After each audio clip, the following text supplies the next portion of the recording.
የልቤን ምት አሁን ሰማሁት ፍርሃቴን ሁሉ ወደ ኋላ ጣልኩት መብረር እንደምችል አምናለሁ ሰማዩንም መንካት እችላለሁ ከራሴ ከውስጤ ይጀምራል ካመንኩበትማ ሁሉ ይቻላል ሁሉ ይቻላል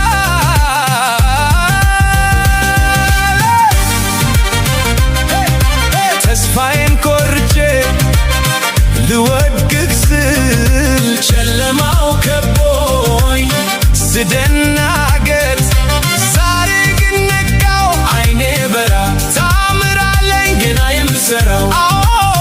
ከራሴ ከውስጤ ይጀምራል አምናለሁ